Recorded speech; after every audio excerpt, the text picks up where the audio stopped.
12 minutos y como todos los miércoles vamos a hablar de economía con el contador público nacional, nuestro asesor columnista Juan Pablo Enríquez. Hola Juan Pablo, ¿cómo estás? Buenas, ¿cómo le va a toda la audiencia del ET14? Un abrazo grande para ustedes. Muy bien, seguramente con mucho trabajo y con muchas consultas. Sí, muchísimas, ¿no? En este contexto complicado que está viviendo la Argentina, la verdad que si bien hoy nos tocó un día más tranquilo que en el de ayer, así que podemos avanzar sobre eso, si te parece. Sí, ¿cuáles son las variables? ¿Por qué? ¿Cómo entendemos esto de que un día suba 30 pesos el dólar y el otro día baje 30 pesos? Sí, básicamente como hemos hablado en otras ocasiones, hay movidas especulativas permanentes, ¿no? Claro. Como decíamos que ante un escenario de debilidad que tiene el gobierno nacional en términos de reservas del Banco Central que están orillando los 2.000 millones de dólares, hay presiones permanentes que están estrechamente vinculadas con la política para devaluar la moneda, ¿no? Y en esa instancia es donde se van generando toda una serie de acciones vinculadas con el aumento del tipo de cambio. Estamos hablando en el mercado ilegal, que es el blue. Pero lamentablemente, si bien es un mercado que demanda muy pocos movimientos de dólares, tiene una enorme repercusión en la vida comercial de la Argentina, básicamente porque tenemos pocos dólares, ¿no? Entonces, en el día de ayer se tomaron algunas medidas encausadas a aplicar normas, ¿no? Y aplicar sanciones, que es algo que estamos reclamando desde hace tiempo, desde la Autoridad Monetaria, el Ministerio de Economía, con aquellas cuevas financieras que vienen llevando adelante algunas actividades ilegales. Y bueno, hoy se logró atemperar de un pico casi de 500 pesos que tuvo el dólar blue en el día de ayer, llegamos a 470, 75 terminó cerrando, y o sea, estamos más de 20 pesos abajo. Básicamente lo que hemos hablado siempre, el gran problema de todo esto se da por el endeudamiento con el Fondo Monetario Internacional. Si no tuviéramos ese endeudamiento, el nivel de reservas sería otro. Si hacemos un buen diagnóstico, tenemos que hablar que esa es la principal causal, y la segunda causa importante, que ya tiene que ver con la gestión de este gobierno, ha sido quizá la errónea administración de las reservas, ¿no? Recordemos que desde en estos primeros 3 años, 20, 21 y 22, Argentina tuvo un superávit comercial que superó los 30.000 millones de dólares, 32.000 más precisamente, y hubo una errónea administración en términos de que quizás se autorizaron por parte del Banco Central de la República Argentina algunas utilizaciones de divisa, de tipo de dólar, en tipo de cambio oficial, a grandes empresas para pagar deuda en el extranjero, ¿no? Quizás sin averiguar si esas deudas eran legítimas, si no tenían que ver con alguna vinculación con sus casas matrices. Eso fue un proceso de dilapidación que se termina pagando muy caro en este tiempo, con un nivel de vulnerabilidad muy fuerte. Ahora bien, tenemos casi 19.000 millones de dólares de yuanes vinculados con un acuerdo que hicimos en su momento con China, que forman parte de nuestras reservas, y que el Fondo Monetario Internacional no quiere que nosotros utilicemos para aplicar política cambiaria y generar ciertos controles en el dólar, ¿no? Pero salió una novedad hoy a la tarde. Eso te iba a preguntar. Sí, salió una noticia donde el gobierno acordó la utilización de estos yuanes para poder generar un proceso de importaciones, ¿no? Que no solamente las importaciones se tengan que hacer en la moneda que escasea, que es el dólar, sino también utilizar otra moneda que viene generando un proceso de crecimiento importante a nivel internacional, con la potencia china, que es el gran respaldo de todo esto, para temperar un poco justamente esa necesidad extrema que tenemos de la divisa dólar. Así que esperemos que eso, más algunas medidas que se están tomando en el frente interno, logren atemperar una cuestión. Igualmente recordemos, es tan frágil la situación externa que seguramente estas corridas se darán permanentemente de aquí hasta que termine la gestión. Salió una novedad importantísima esta semana que filtró uno de los funcionarios argentinos vinculado con el Fondo Monetario Internacional, pero representando a la Argentina, en relación a que hubo 3 exministros o funcionarios de la cartera de Economía del gobierno anterior, estamos hablando de Sanleris, de Prat-Gay, y el otro no recuerdo el nombre, pero ya lo voy a tener en mente, que filtraron información y sobre todo llevaron el mensaje al Fondo Monetario Internacional de que no querían, exigían de que Argentina no reciba ningún tipo de acompañamiento de recursos frescos para este año.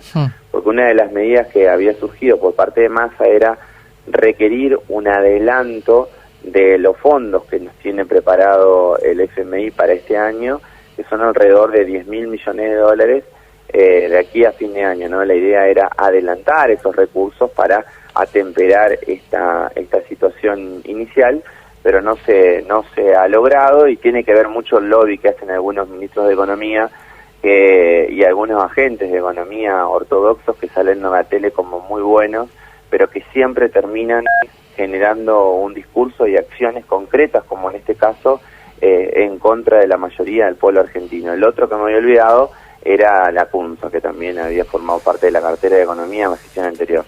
Pero sí, son, el lobista hace eso, exactamente eso, jugar para los intereses. En este caso, ellos juegan para los intereses de quienes son, no sé si sus empleadores, pero sí sus clientes, que son los conglomerados económicos. No hay ninguna sorpresa en esto. Lo que sí puede sorprender es que la gente después les crea o pasen a ser grandes, ¿cómo le podría decir?, formadores de opinión a partir de una pantalla de televisión o de una hoja de periódico, ¿no? Sí, ahora bien, creo que desde quienes manejan el discurso desde una perspectiva popular y sabiendo específicamente cuál es la manera de pensar y de accionar en relación con esta gente, habría que generar a lo largo de las diferentes propuestas políticas algún proyecto pedagógico para explicarle a la población quién es quién en cada una de estas acciones, porque esta situación se repite siempre, en todos los gobiernos, son los mismos actores, los mismos intereses, y pareciera que no aprendemos nunca, ¿no? No aprendemos. Fundamental. ¿Sí? ¿Y sabe qué me recuerda? ¿Usted recuerda el anillo de Julio Grondona? Sí. ¿Qué decía ese anillo que usaba él? No recuerdo bien qué decía, pero... Todo pasa. Todo pasa. Todo pasa. Era un emblema y, digamos, él lo aplicó porque, bueno, ya sabemos todo lo que eran los negociados, todo lo que pasaba con la Asociación del Fútbol Argentino, todo eso. Y ahora uno se da cuenta que cualquiera de estos muchachos podría usar el mismo anillo, ¿no? Porque todo, absolutamente todo pasa. Es como que queda, en el olvido, como que en realidad pasó, pero nadie sabe si sucedió o no sucedió, o se olvida que sucedió. Así es. Vos fíjate otro tema.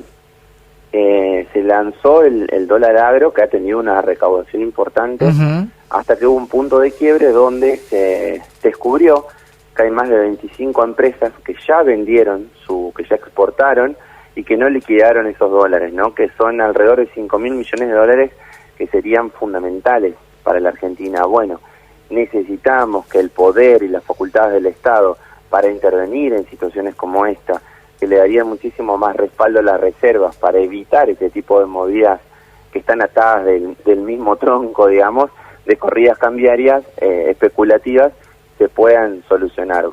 Salió la lista de empresas, dentro de esas empresas, por ejemplo, está Vicentín, ¿no?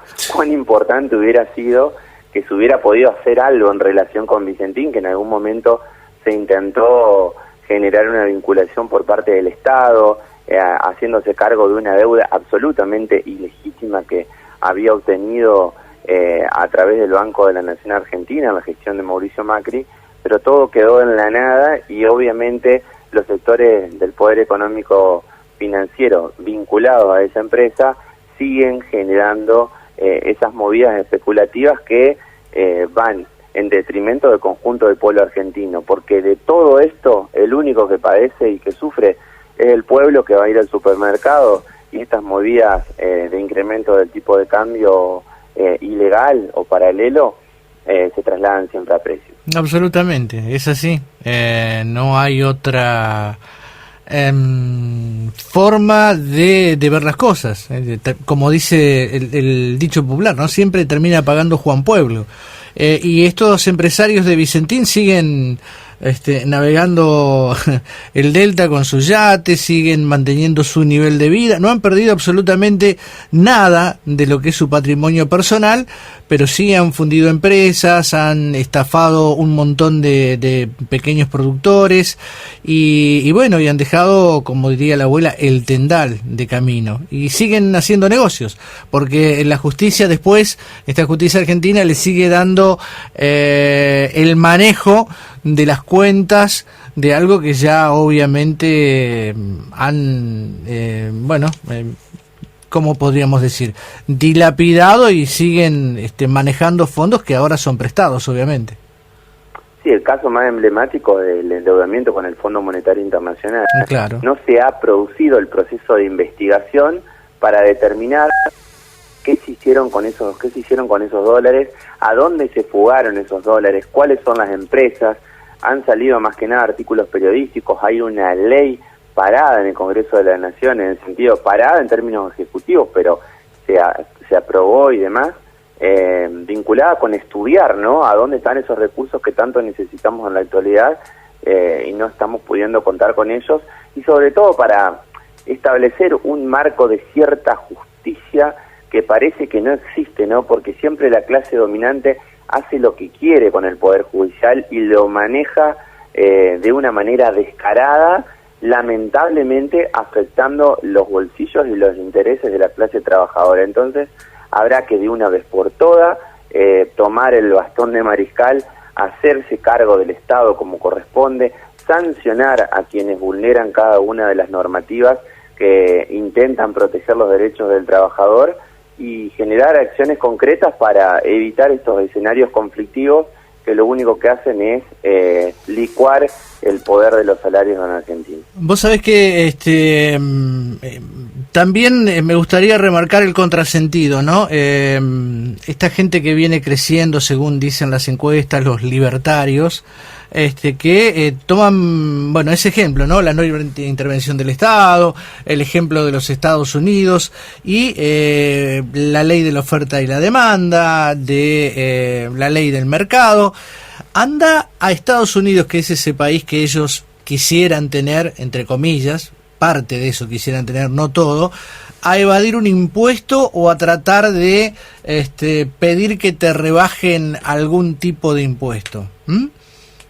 ¿Terminás preso? Justamente estos sectores, así como Milei pretende una dolarización, el Fondo Monetario pretende una dolarización. Pero ellos claro, aplican este esquema para los países periféricos como la Argentina, a los cuales tienen atados de pies y manos a través de un endeudamiento. Nuestra pérdida de soberanía y de independencia se produjo a mediados de 2018 con este endeudamiento sumamente ilegítimo, y quienes lo causaron no han dado cuentas ante la justicia, ni siquiera ante el pueblo, y el 40% de la población argentina los convalidó inclusive en las urnas. Eso muestra una enorme dificultad en nuestros procesos históricos para hacer un cambio cultural y generar pedagogías, como le explicábamos al principio, que tengan que ver con la conciencia en términos de cuáles son nuestros verdaderos males.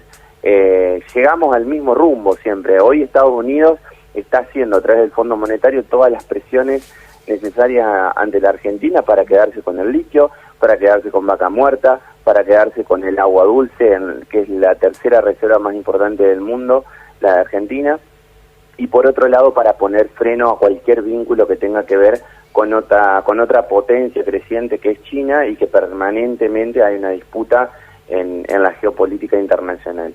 Ojalá que desde aquí, que contamos con los recursos, que contamos con las posibilidades de crecimiento y desarrollo para los próximos años, quienes nos gobiernen, no solamente en este próximo tiempo, sino en los próximos años, tengan la voluntad y la fortaleza de pararse ante el mundo como corresponde y no ceder nada ante quienes pretenden quedarse con nuestra riqueza. Sabés que ya estoy viendo el discurso que van a tomar con esto de los yuanes de China y vamos a volver al famoso discurso de que nosotros tenemos que estar en el lado occidental y cristiano, ¿no? Porque te van a venir con aquello de que los chinos son comunistas, de que, hay un montón de cuestiones que tienen que ver con la geopolítica y todo se basa en un planteo económico. Todo tiene que ver con el planteo económico y los intereses de estos sectores que son los mismos de siempre, no desde ahora, sino desde, qué sé yo,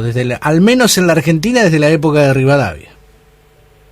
Y sin lugar a dudas, si hacemos un análisis, todo vínculo, toda relación carnal con Estados Unidos que hemos tenido a lo largo de nuestra historia, ha sido el causal fundamental de nuestras grandes crisis. Entonces, mínimamente habrá que poner sobre la mesa esta situación y rever cuáles son nuestros aliados estratégicos. Fíjate el vuelco que ha dado Lula en estas últimas semanas en términos de incorporar a la expresidenta de Brasil como integrante, como funcionaria de los BRICS, y generar un vínculo estratégico con China, sobre todo para generar inversiones también que tengan que ver con un proceso de desarrollo para Brasil. Eso es algo que nos está faltando en Argentina y por presión del Fondo Monetario de los Estados Unidos en toda esta gestión, la gran cantidad de inversiones vinculadas con el desarrollo del país que eran efectuadas por fondos chinos han sido suspendidas y están trabadas en términos de financiamiento. Nada de eso es casualidad. Absolutamente. Juan Pablo, ¿la seguimos la semana que viene? Abrazo grande para usted, gracias por el espacio. Que lo pases bien, que tengas buen fin de semana largo. Juan Pablo Enríquez con nosotros aquí en La Bitácora y nuestro análisis económico cuando falta un minuto para llegar a las 5:30 de la tarde.